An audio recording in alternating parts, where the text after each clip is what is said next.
ये experiments doctor Walter cannon ने यहां तक ले गए कि अगर आप उस कबीले में हो, अभी तक जो चीजें आपको अंधविश्वास लगती रही होंगी, ये साइंस ने मोहर मार दी और वेल एक्सेप्टेड है। ये वॉल्टर कैनन की वुडू डेथ स्टडी 1942 की।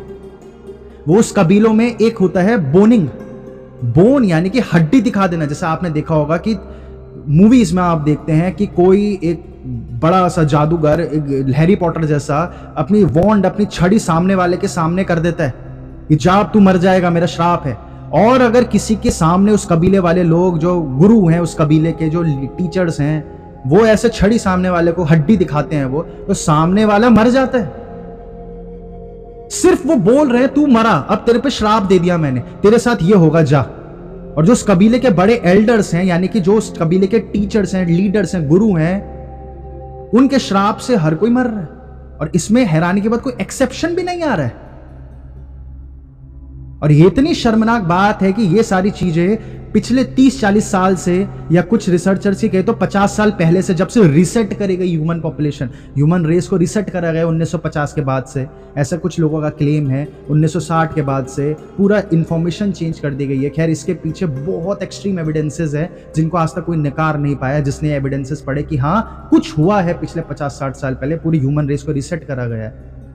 तो ये रिसेट के दौरान, अगर रिसेट नहीं भी हुआ, लेकिन ये सारी चीजें दबा दी गई हैं। ये बच्चों को नहीं पढ़ाई जाती, बच्चों को नहीं पढ़ाई, उन्हें बस इतना पढ़ाया जा रहा है कि इंसान पत्ता हरा क्यों है, क्योंकि क्लोरोफिल है, खत्म इंसान। क्लोरोफिल हरा क्यों है, वो तो हमें नहीं। तो फर्क कहां आ गया फिर? जानकारी का मतलब सिनोनिम हो चुका है, बस सिर्फ सिनोनिम। डॉक्टर वॉल्टर कैनन की जानकारी अधूरी थी कि वुडू से इंसान मर रहा है, क्योंकि उसने बोला हार्ट अटैक से मर रहा है, या फियर। क्यों अधूरी थी? क्योंकि उसे ये नहीं पता था कि कॉर्टिसोल भी रिलीज होता है।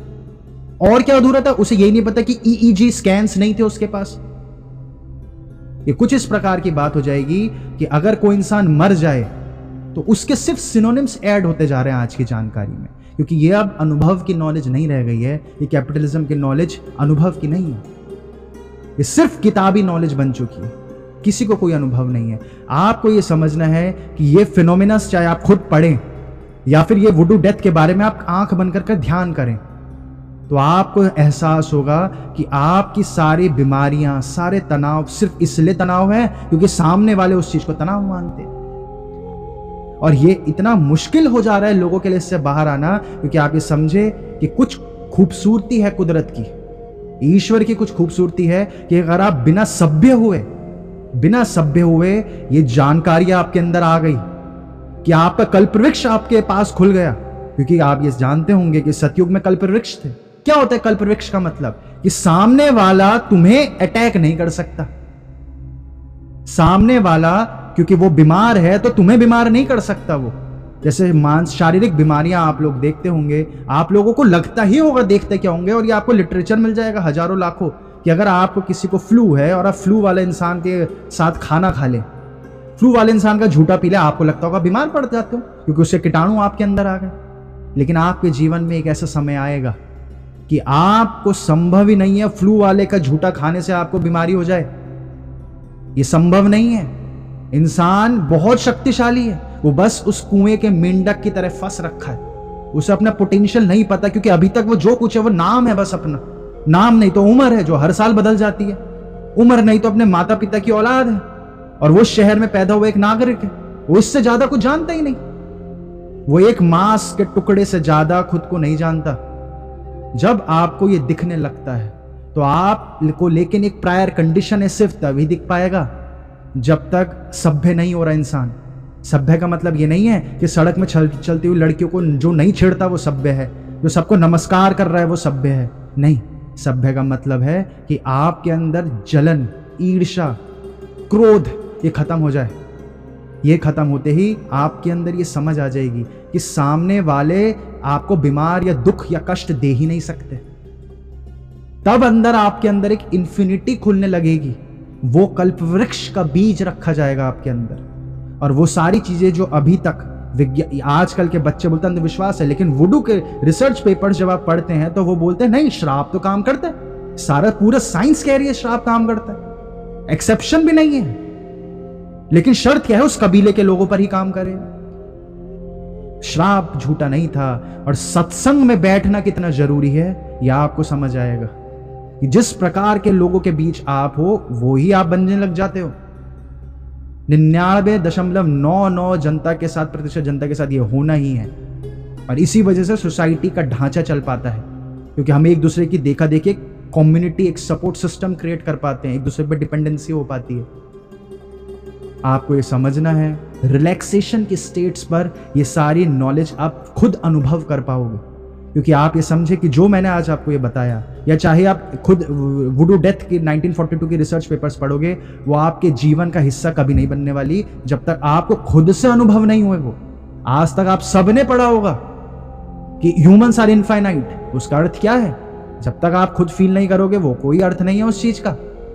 आपने कभी प्यासे को पानी बोलकर उसकी प्यास बुझाई है? नहीं। वैसी हमारी आत्मा की भी प्यास या आत्मा की भी जरूरत या आत्मा का भोजन भी अनुभव है। अनुभव के अलावा जो भी आप कर रहे हो वो आधा सच है, और आधा सच भी नहीं है, वो कुछ भी नहीं है, वो बीमार करेगा। एक उम्र के आपके होगी, आप 50, 60, 70 के होंगे, और आप क्योंकि दूसरों पे डिपेंडेंट थे और दूसरे लोग तो बचे ही नहीं। अब तो नई पीढ़ी आ गई, तो हमें नई पीढ़ी में कमियां दिख जाएंगी। आज से पहले 20-30 साल पहले पुरानी पीढ़ी के लोग क्या बोला करते थे, या हम सब के माँ बाप बोलते थे, गेम्स मत खेलो। बिल्कुल सत्य बात है, किसी भी चीज को एक्सेस नहीं करना चाहिए। गेम्स खेलोगे, वीडियो गेम्स खेलोगे तो तुम नौकरी कैसे मिलेगी तुम्हें?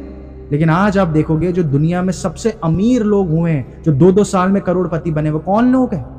तो कौन सा नया प्रोफेशन आ चुका है? गेमिंग का प्रोफेशन। वो गेम्स खेल खेल के इतना बड़ा वो हो चुका है प्लेटफॉर्म। पहले बोलता था मोबाइल में मत घुसो, लेकिन आप, हालांकि कलयुग है, ये नहीं बोल रहा हूं कि अच्छी चीज है बुरी चीज है।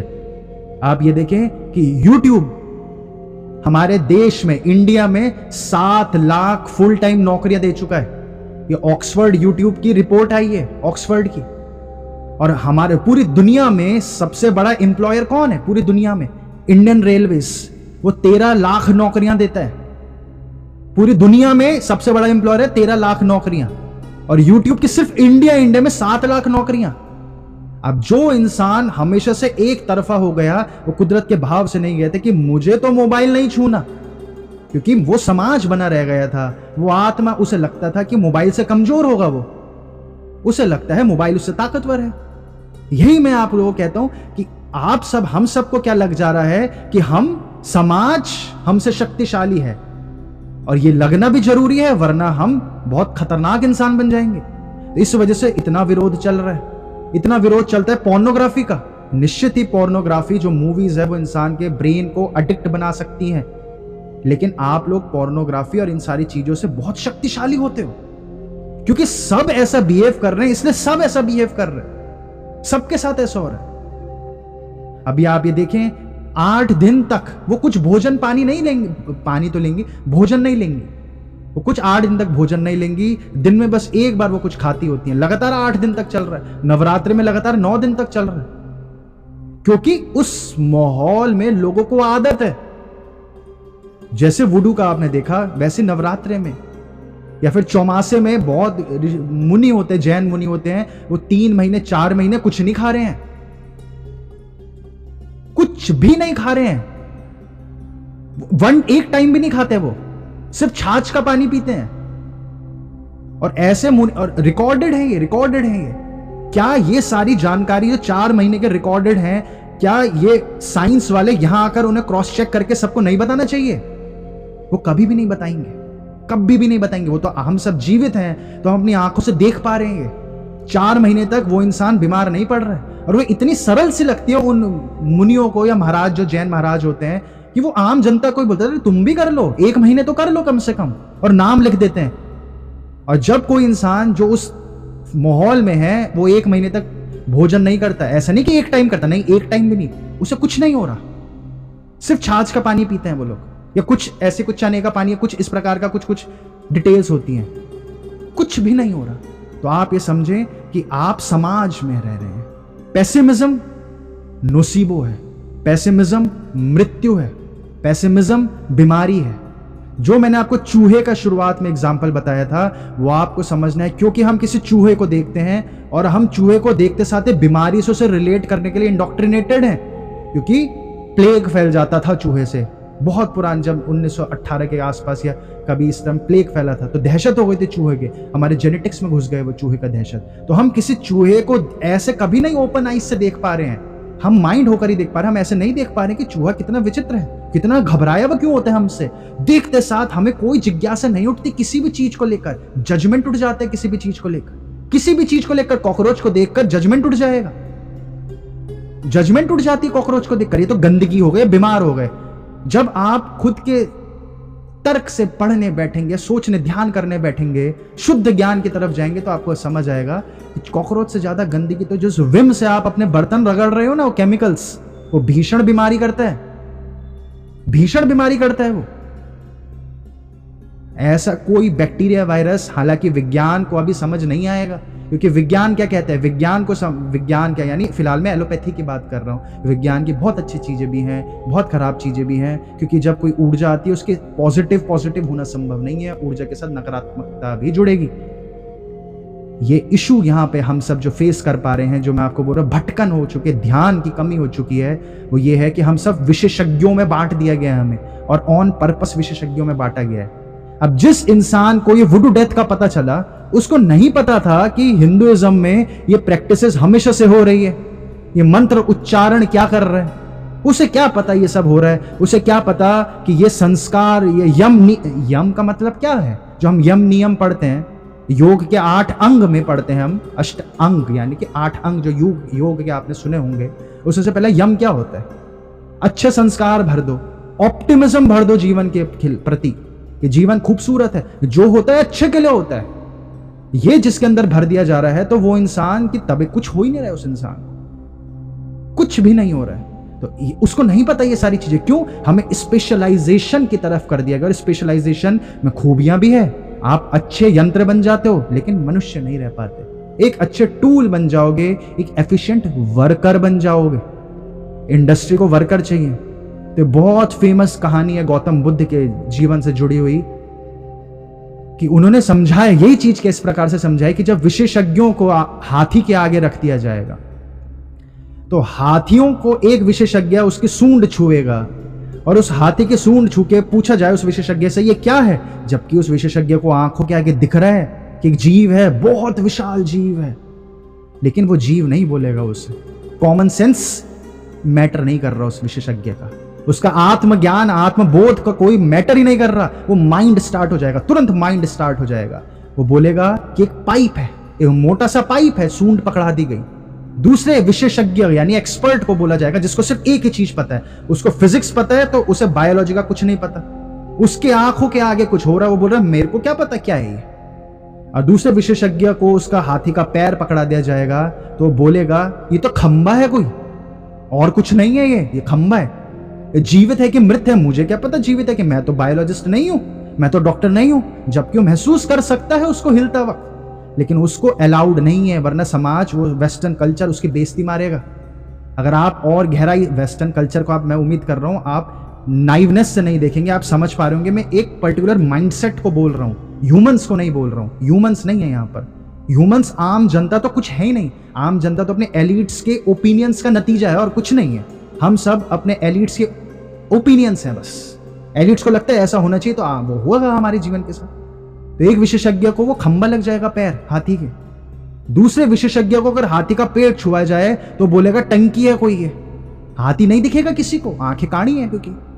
और चौथे विशेषज्ञ को हाथी की पूंछ पकड़ी जाए तो बोलेगा कुछ रस्सी जैसा कुछ है, आगे बाल बाल हैं कुछ, और उनसे पूछा जा रहा है देखो तो क्या है ये, कोई जानवर तो नहीं। बोले नहीं जानवर नहीं है ये, मैं कोई जूलॉजिस्ट हूं क्या कि मैं बताऊंगा कि जानवर है कि नहीं है। मेरे को क्या पता, होगा तो होगा, मुझे इतना पता है कि पूंछ है, और हमारी नॉलेज भी उतनी है। हमें बोला गया है कि आप बायोलॉजिस्ट हो तो आप फिजिक्स से कुछ नहीं कर सकते, फिजिसिस्ट हो तो पृथ्वी के बारे में कुछ नहीं बता सकते। भूकंप क्यों आया, क्योंकि उसके लिए आपको सीज्मोलॉजिस्ट होना चाहिए। अगर आप किसी को कुछ बताते हो तो आपको वो पूछेगा तुम डॉक्टर हो क्या। हालांकि ये बात भी जरूरी है, क्योंकि लोग कुछ भी बता रहे हैं अपनी अहम को सेटिस्फाई करने के लिए, कुछ भी बोले जाते हैं। ऐसे आपने देखा होगा कि आजकल हर कोई क्या बोलता है, बुखार है, अरे डोलो खा लो, डोलो यानी कि पैरासिटामोल खा लो, वो भी गड़बड़ है। तो एक जब तक इंसान धैर्य नहीं आता, इंसान सभ्य नहीं होता। ये सभ्य है कि आपको हाथी तो दिखना चाहिए क्योंकि आप मनुष्य हो, एक सामने एक कुत्ते को भी दिख जाएगा कि हाथी ये टंकी नहीं है पानी की, लेकिन विशेषज्ञ को नहीं दिख सकता। वो शेर अपना मुंह दहाड़ रहा होगा, एक विशेषज्ञ बोलेगा ये तो आवाज है कोई शेर की, वो शेर उसे खा जाएगा, बायोलॉजिस्ट बोलेगा या डॉक्टर बोलेगा तो मृत्यु है। समझ नहीं आ रहा इंसानों को क्या चल रहा है, वो खा गया शेर उस इंसान को। और कोई पुराने हड्डियों का विशेषज्ञ आ गया, वो इंसान की हड्डियां गिनने लग जाए। तो ऐसे ही चल रही है। क्यों? हमारा आत्मज्ञान यानी कि यूनिटी वाली नॉलेज नहीं आ पा रही, हमें यूनिटी वाली नॉलेज नहीं आ पा रही। इसलिए ये सारी नॉलेज का एक तरीका है जो आप या तो अपने अंदर उतरें, सवाल स्वयं आपके अंदर आने लग जाएंगे, स्वयं आने लग जाएंगे कि अगर उन्होंने ये बोला है तो ये कैसे। ये करते करते करते करते खुशकिस्मती है कि हमारे पास गूगल है। अब देखें, गूगल किसी को तुरंत बर्बाद कर सकता है। इसलिए कलयुग में यह बोला गया है जो गड़बड़ इंसान है वो तो तुरंत गड़बड़ हो जाएगा, जो सभ्य इंसान है वो तुरंत सभ्य हो जाएगा।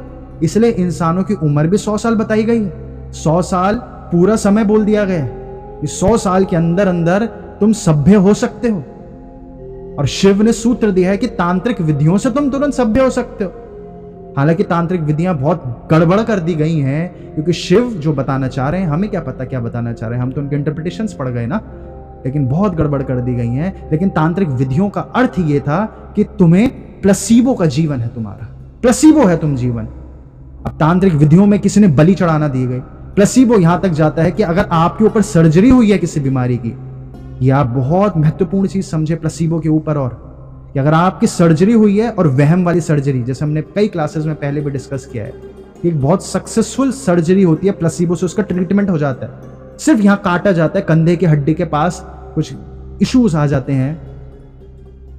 उस सर्जरी को अगर हम सिर्फ प्लसीबो के द्वारा दे उस इंसान को कि हमने काट के उसे सही कर दिया, यानी कि नकली सर्जरी, नकली यानी कि शैम सर्जरी, तो वो इंसान सही हो जा रहा है। तो जब निष्कर्ष पर पहुंचे कौन सा प्लसीबो सबसे ज्यादा शक्तिशाली है, तो बोलते हैं कि सर्जरी वाला रैंक 1, रैंक 2 है अगर आपको सुई इंजेक्शन डाला जाए, अगर आपके अंदर इंजेक्शन डाला जाएगा तो वो सबसे ज्यादा सेकंड नंबर पर इफेक्ट करेगा। अगर आपको कैप्सूल दिए गए तो थर्ड नंबर पर इफेक्ट करेगा। अगर आपको गोली दी गई, गोली तो कम इफेक्ट करेगी, कैप्सूल ज्यादा इफेक्ट करेगा। अगर आपको गोल्डन और सिल्वर कलर की गोली दी गई तो ज्यादा इफेक्ट करेगा, और अगर आपको सफेद रंग की गोली दी गई, ट्रांसपेरेंट सी कुछ दे दिया गया, तो कम इफेक्ट करेगा। इतनी डिटेल्स हैं, इतनी डिटेल्स हैं, और ये सारे मस्तिष्क की रिसर्चेस वो रोज जला रहे हैं, रोज जला रहे हैं। तो वो नॉलेज कितनी सत्य है वो आपको आपके अंदर ऑलरेडी सीटेड, आपके अंदर रखी हुई है, वो नॉलेज आपके अंदर रखी हुई है नॉलेज। इसलिए ओशो एक बहुत सुंदर खूबसूरत तरीके से कहते थे कि कोई बच्चा ही ये सवाल पूछ सकता है कि क्लोरोप्लास्ट हरा क्यों है। मान लिया पत्ते के अंदर क्लोरोफिल है, तो क्लोरोफिल हरा क्यों है? कोई बच्चा ही गहराइयों पर उतर रहा है, क्योंकि इंसान ईगो के कारण कभी ना खुद सोच पा रहा है और ना दूसरे को जवाब देने का कुछ चुप, क्योंकि उसको खुद नहीं पता, कुछ भी नहीं पता, कुछ भी नहीं पता। साइंस सिर्फ सिनोनिम्स दे रहा है, लेकिन रियलिटी में चीजें कैसे काम कर रही हैं वो आज तक सब सर खुजा रहे हैं। आज तक किसी को नहीं पता चल रहा कि एंटेंगलमेंट, अगर आप लोग, कई बार हमने जिक्र करा है कि क्वांटम फिजिक्स में एंटेंगलमेंट काम कैसे कर रहा है, क्वांटम फिजिक्स इन इटसेल्फ कैसे काम कर रही है, वो पता ही नहीं चल रहा किसी को। ग्रेविटी का सिद्धांत जब प्रैक्टिकलिटी में उतारते हैं तो उसे इग्नोर करना पड़ता है प्रैक्टिकलिटी में, इसलिए ग्रेविटेशन आज तक थ्योरी रह गई, सिर्फ थ्योरी रह गई। वो प्रैक्टिकलिटी में उसे इग्नोर करना मजबूरी हो जा रहा है, समझ नहीं आ रहा चल क्या रहा। ग्रेविटी का खुद ही नहीं समझ आ रहा है किसी को, कुछ भी समझ नहीं आ रहा, लेकिन साइंस की वजह से हम उसको यूज कर पा रहे हैं चीजों को। तो ये घूम फिर कर अब यहां इशू आएगी, जिसने साइंस तो पढ़ ली है लेकिन उसने ये नहीं समझा कि रिचुअल्स क्यों काम कर रहे हैं। रिचुअल्स क्या काम, पहले तो वो मान कर बैठ जाएंगे ना, अंधे हैं, एक तरफ ही पढ़ना है कि रिचुअल्स तो काम नहीं करते। लेकिन जब रिचुअल्स काम कर रहे हैं, जब वो ये सारी स्टडीज पढ़ते हैं, तो रिचुअल्स भी सिर्फ उसी प्रकार से काम कर रहे हैं जिस प्रकार से साइंस काम कर रही है। ये बहुत फेमस चीज है कि आपके अंदर फियर कैसे इंड्यूस करा जाएगा, क्योंकि वो सेंस, अगर सारी सेंस ऑर्गन्स से आपके अंदर फियर इंड्यूस कर दिया गया कि आंख से, जैसे उसने बोनिंग का मैंने आपको बताया कि कोई छड़ी अपने आगे या सामने रख देता श्राप देने के लिए, आंख से फियर गया, उस बोलने वाले की आवाज से फियर गया, आंख सेंस ऑर्गन्स, कान भी हिट हुए। अगर पांचों सेंस ऑर्गन से छू भी दिया तो इंसान तो भस्म हो जाता है। और ये आप समझे कि और पीछे जब जाते जाएंगे तो इंसान स्पिरिचुअल ज़्यादा था। स्पिरिचुअल यानी कि इन इमोशंस को वो एज अ ह्यूमन फॉर्म देखने की एबिलिटी रखता था, क्योंकि वो सटल चीज़ों को, ये तो आप समझते हैं ना, सटलनेस यानी कि बहुत दिख नहीं रहा है जो चीज़, बहुत बारीक सा, मामूली सा, हल्का सा है। जैसे कि स्वप्न बहुत सटल है, हम आधे भूल जाते हैं, आधे याद रहते हैं। उस वक्त क्योंकि अभी हम इसलिए भूले क्योंकि हमें ध्यान की क्षमता बहुत घट गई। आप जानते हैं, आप अभी जागृत अवस्था में अभी के अभी स्वप्न देख सकते हैं। अगर आपके पास इस शक्ति आए, अपने माइंड को रिलैक्स करने की एबिलिटी आए, क्योंकि अवेयरनेस रहती है, अवेयरनेस ही स्वप्न देख पा रही है। क्योंकि अगर आप सो जाओगे तो स्वप्न कौन देखता है फिर? वो आपकी अवेयरनेस है। वो इसी वक्त आप अपने माइंड में इतने थॉट्स आ रहे हैं आपके चारों ओर, लेकिन हम नहीं देख पा रहे क्योंकि माइंड इतना एग्रेसिव है। सारी ऊर्जा आपकी यहां चले जा रही है कि मैं क्या बोल रहा हूं, अभी मैं क्या बोल रहा हूं, वो आपकी सारी ऊर्जा यहां लग गई। तो आपके माइंड में जो चारों ओर से जानकारियां आ रही है ना, जैसे चूहे को हमने देखा, वो आपके अंदर गई। आपने देखा तांत्रिक जादू टोना कर रहा है, वो आपके अंदर गई। कॉकरोच को देखा, वो आपके अंदर गई। ये जाते जाते जाते जाते, अगर आप इस प्रकार के लोगों के हो, लोगों के आसपास हो, जो उठते साथ ही बोल रहे हैं कि ये गड़बड़ हो गई मेरे साथ, क्या यार बेकार हो गया, आज तो बारिश हो गई, तो कुदरत के खिलाफ है वो। जो ये इस संस्कार से संस्कृत नहीं हो पाए कि जो होता है अच्छे के लिए होता है, उससे संस्कृत नहीं हो पाए, जो कुदरत के बहाव के अगेंस्ट हो गए। अगर पेड़ बोल रहे हैं कि 10 दिन बाद फूल, हमारा फल सड़ जाएगा, तो लोग दुखी होकर बैठ गए कि कितना बेकार फल है, ये तो 10 दिन में खराब हो रहा है। तो कुदरत के खिलाफ जो जा रहे हैं, हर चीज को थैंकफुलनेस की नजर से नहीं देख पा रहे हैं, हर चीज को शुक्रिया अदा नहीं कर पा रहे हैं वो ईश्वर का, प्रकृति का, तो वो दुखी होने लग जाते हैं वो लोग। और ये दुख धीरे धीरे इकट्ठा होता जाएगा, इकट्ठा होता जाएगा। ये प्योर सोल नहीं बन पाता इंसान। प्योर सोल का मतलब है कि वो किसी भी चीज को बुरा ना देखे, और ऐसा नहीं अच्छा ही अच्छा देखे, अच्छा भी ना देखे। इसलिए ध्यान में कहा जाता है कि आप मौन का क्या अर्थ है? मौन इसलिए करवाया जा रहा है, आपकी क्लेंजिंग हो जाती है। अब आप किसी से पूछो कैसे क्लेंजिंग हो जाएगी? जो वहां पे वेस्ट में मुसीबत में पड़ रखे हैं इस विशेषज्ञ, क्योंकि उन्हें ये पता है, तो उसका जवाब नहीं पता उन्हें किसी को कि ये कैसे हो रहा है, तो वैसे ईस्ट में इस मुसीबत में पड़ जा रहे हैं। वो किताब पढ़कर रट कर तो बैठ गए, ये क्लेंजिंग हो रही है मौन से। वो क्यों हो रही है क्लेंजिंग, वो किसी को नहीं पता। बच्चा अपने माँ बाप को देख रहा है कि अगर नमाज पढ़ रहा है, 5 बार नमाज पढ़ रहा है, बच्चा अपने माँ बाप को देख रहा है कि रोज सुबह उठ के बत्ती दिया जला रहा है, मूर्ति के आगे, मंदिर के आगे दिया जलाता है। बच्चे अपने माँ बाप को देखकर पढ़ रहा है कि गुरबाणी सुन रहा है रोज। और बच्चा पूछे कि इससे आप बोलते हो सब अच्छा हो जाएगा, कैसे अच्छा हो जाएगा, बताओ तो सही। उनके माँ बाप नहीं बता पाएंगे। तो बच्चा वहां सच बोल रहा है कि आप अंधविश्वासी हो। अगर खुद नहीं पता आपको, तो आप पे वो वैसे भी काम नहीं कर रही, आप सिर्फ सुसमाज रह गए हो। तो बच्चा बिल्कुल सत्य बोल रहा है, अंधविश्वासी हो। तो माँ बाप को जब खुद ही नहीं पता चल पा रहा है, तो बच्चे को कैसे वो बताएंगे? तो वही हो गया कि अगर आपसे कोई पूछ रहा है मौन काम कर रहा है, तो उसे खुद नहीं पता मौन क्यों काम कर रहा है, तो बच्चा तो स्वाभाविक बोलेगा कि मुझे नहीं जाननी तुम्हारी नॉलेज, तुम्हें खुद ही नहीं पता। हालांकि बच्चे को सिर्फ इतना सा भी बोल दिया जाए क्योंकि उसमें ये केमिकल होता है और वो केमिकल होता है, तुम्हारा सेरोटोनिन और डोपामिन रिलीज हो जाता है, तो बच्चों का मस्तिष्क भी ऐसे वो खुश हो जाते हैं। हाँ हाँ हाँ, डोपामिन, ये तो मैंने सुना है, तो साइंटिफिक बात कर दी मेरे माँ बाप ने, तो खुश हो जाएगा बच्चा। लेकिन बच्चे का भी ज्ञान क्योंकि अधूरा था, क्योंकि माँ बाप का भी ज्ञान अधूरा था, तो इसलिए बच्चे इन हमेशा से जो रिलीजियस प्रैक्टिसेस रही हैं, यम की या नियम की, यानी कि एक अच्छा प्रॉपर शेड्यूल बन जाए जिसमें अपने शरीर को साफ सुथरा करना है, अपने शरीर को कसरत देनी है, वो अगर बच्चे के संस्कार में आ जाएगा और बच्चा पॉजिटिव माइंडसेट से हो जाता है, तो इसी वजह से जो बहुत बड़ा झूठ बोलकर उन्हें छुपाया गया कि हमारे इंडिया के लोग, खासकर ईस्ट के लोग, इनकी उम्र, एवरेज लाइफ स्पैन बोला जाता है 33 साल होता था। आप ये समझेंगे 1950 तक या 1940 तक उनका बोला गया कि इंडिया का लाइफ स्पैन 33 साल है। हमारी दादी जी तो 92 साल जी, मैम की दादी जी भी 92 साल जी, सबकी दादी जी इतने इतने उम्र जी हैं, और उनके हिसाब से तो 33 में मर जाना चाहिए था आप सबकी दादियों को, क्योंकि वो तो 1950 से पहले पैदा हुई। ये इसी वजह से उन्होंने जो 33 निकाला, ये आज आप लाइव देख पा रहे होंगे कि कैसे मेडिकल ट्रायल्स को वो रैंडम ट्रायल्स कर करके, कितना कुछ चेरी पिकिंग वाले ट्रायल्स उठा उठाकर जनता को चेपते हैं। उठाकर सारी नॉलेज उन्होंने बनाई है। वर्ल्ड वॉर में सबसे ज्यादा कौन से देश के लोग मरे होंगे? वर्ल्ड वॉर 2, वर्ल्ड वॉर 1 में इंडिया के सैनिक मर रहे हैं। भूखमरी से इंडिया के लोग मरे होंगे, लेकिन बीमारियों से अगर भूखमरी हटा दी जाए तो उस वक्त ईस्ट के लोग उतने बीमार नहीं पड़ते थे। आज भी खुशकिस्मती है, अभी भी आप लाइव देख सकते हो उत्तराखंड के विलेजेस में जाकर कि 100 साल की उम्र बहुत कॉमन है, कोई बड़ी बात नहीं है 100 साल की उम्र, ये आप देखेंगे। लेकिन उन्होंने ऐसे करके बच्चों को पेश करी चीज कि वो सिर्फ तो 33 साल जीते थे, सिर्फ 33 साल जी रहे थे वो। तो आओ एलोपैथी कर लो, तुम बीमार पड़ जाओगे अगर तुमने शुगर खा ली, चीनी खा ली। बिल्कुल चीनी से बीमार पड़ता है इंसान, लेकिन वो मेन चीज नहीं समझा रहे, तनाव और कसरत की कमी, यम और नियम।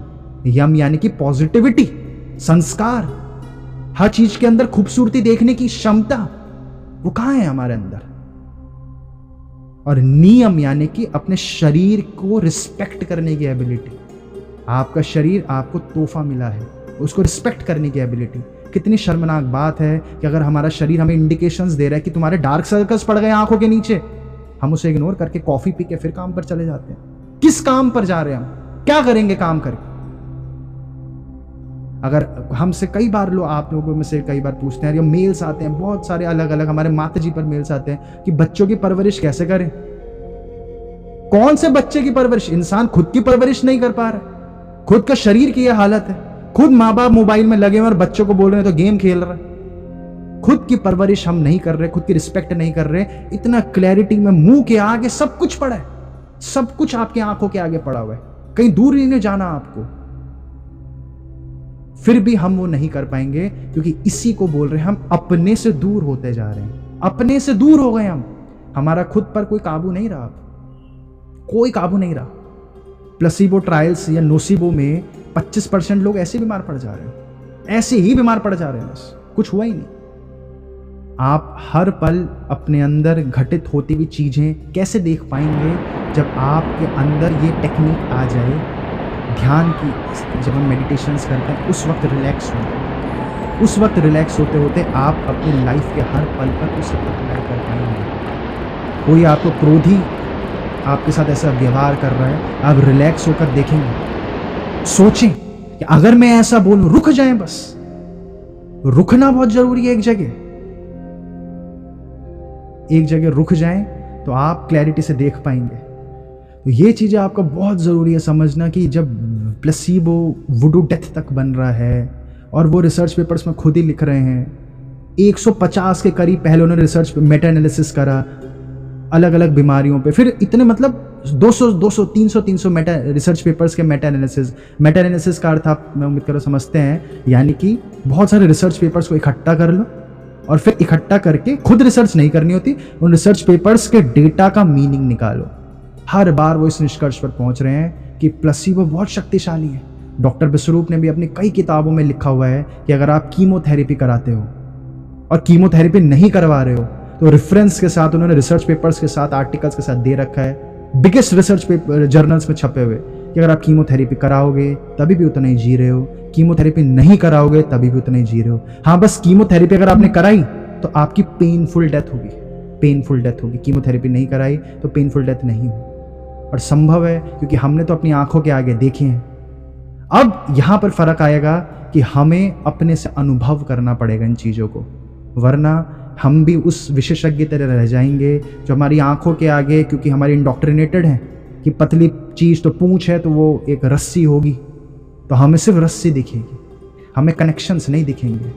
हमें अपने धर्म की नॉलेज कहाँ से आई है, कैसे पता चला उन लोगों को सब कुछ, वो सत्य, कुछ मत सत्य मान जाओ। ऐसे नहीं कि उपनिषद है तो है बस, ऐसे कैसे मान जाओगे?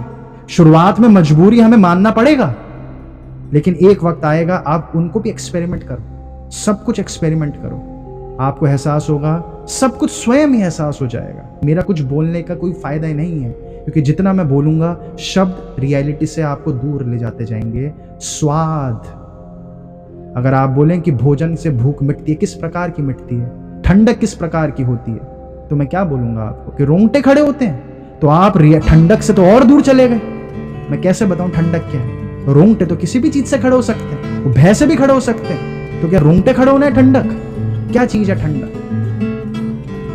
शब्दों में नहीं बता सकता कि आपका तापमान घटता है तो कैसा महसूस होता है। इसलिए ये सारी चीजें सिर्फ तब आप देखते जाएं जब आपके मन में कुछ सवाल आता है, और फिर उसके बाद अंत में क्रॉस चेक करें कि मुझे तो यह अनुभव हुआ कि ध्यान में ऐसा होता है, चलो देखूं कि उपनिषद क्या कहता है।